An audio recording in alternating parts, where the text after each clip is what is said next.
सुजाता जी, आपका भी इसमें रिमार्क मैं जरूर चाहूँगा कि क्या वास्तव में आपको सिर्फ इसमें शासन व्यवस्था की चूकी नज़र आती है, या लोकतंत्र में जितने संवैधानिक अधिकार नागरिकों को दिए गए हैं वो अधिकार निश्चित तौर पर तमाम सरकारी कर्मचारियों को हर वक्त याद रहने चाहिए? अगर ऐसा होगा तो शायद इस तरह की घटनाएं ना हो। आपको क्या लगता है?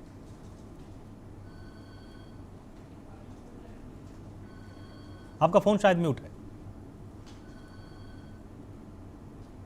जी नमस्कार आलोक जी, जी जी। आपको, मेरे को, पैनलिस्ट और आपके दर्शकों को। देखिए, सबसे बड़ी बात तो ये है कि जो बातें आज सामने आ रही हैं उसमें ये साफ है कि मामले पर पर्दा डालने की पूरी कोशिश करी जा रही है। वो तो सरकार इतनी बुरी तरह फंस गई है क्योंकि सोशल मीडिया पे सारे वीडियोस वायरल हैं। और ये कितने दुख की बात है कि भारत का एक बेटा जो अपने अधिकारों के लिए लड़ रहा था, अपने गांव के लिए लड़ रहा था, जिस बाढ़ में उसके गांव में हताहत हुआ 2 साल पहले, अगर उसके लिए आज वो लड़ रहा है तो उसको तो साधुवाद देना चाहिए था सरकार को कि हमारी आंखें खोल रहे हो। और आपकी पुलिस अगर जाके उसकी हत्या करती, ये एनकाउंटर नहीं है। और हमारे देश में बुलडोजर और एनकाउंटर, ये ऐसे शब्दों का इस्तेमाल आज किया जा रहा है जो बेहद भयावह है। और ये बताता है कि ना कानून पे ना संविधान पे विश्वास है उन लोगों को जो आज सत्ता में बैठे हैं। इसीलिए पुलिस वालों की इतनी ज्यादा हिम्मत हो जाती है कि वो किसी की हत्या यूं कर देते हैं। और अगर एक और बात सामने आ रही है, जो ये कह रहे हैं कि भारत भूषण तिवारी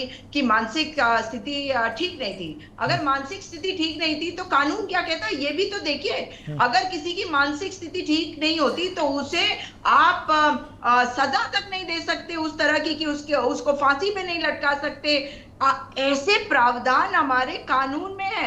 और ये कोई आईपीएस में नहीं, उसमें नहीं थे, आईपीसी में, ये बीएनएस में भी है। तो सवाल ये उठता है कि अब क्या करेगी ये सरकार? क्या उन पुलिस वालों को ये कहेगी कि गलती हो गई, ये लापरवाही थी? अभी मैंने सुना जो पुलिस अफसर का बयान आपने दिखाया, कैसे हिम्मत हो जाती है इनकी ये कहने की कि उनसे अगर गलती हुई या लापरवाही हुई। अरे लापरवाही के लिए पुलिस शिकायत प्राधिकरण होता है, ये तो क्राइम है ना, वहां कार्रवाई होती है ना ही एक क्राइम के लिए एफआईआर दर्ज होती है। इन पुलिस वालों के ऊपर एफआईआर दर्ज करके ये पता लगाया जाना चाहिए कि आखिर ये क्यों किया गया, कैसे हुआ।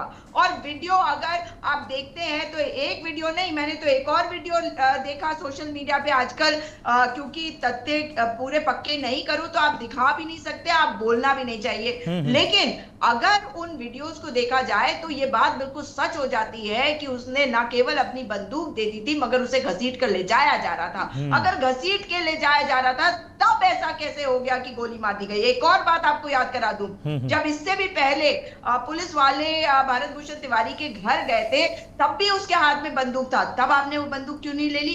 क्या आपने तभी सोच लिया था कि अगले बार मौका मिलेगा तो इसी बंदूक का बहाना देकर कि इसने हमारे ऊपर गोली चलाई तो हम इसकी हत्या कर देंगे? कहां तो हम भगत सिंह की बातें करते हैं, और अगर देश के अंदर अपने सिस्टम को ठीक करने के लिए कोई भगत सिंह खड़ा होता है अपने देश के सिस्टम को ठीक करने के लिए, तो उसको आप मार देंगे? ये मंजूर नहीं है। और इन पुलिस वालों के खिलाफ सख्त से सख्त कार्रवाई नहीं, क्रिमिनल केस रजिस्टर करके ढंग की पैरवी करके इन्हें फांसी पे लटकाया जाना चाहिए। क्योंकि जिम्मेदार पद पे जब आप गलती करते हैं तो वो एक आम आदमी की गलती से, एक आम आदमी के अपराध से कई गुना ज्यादा बड़ा होता है।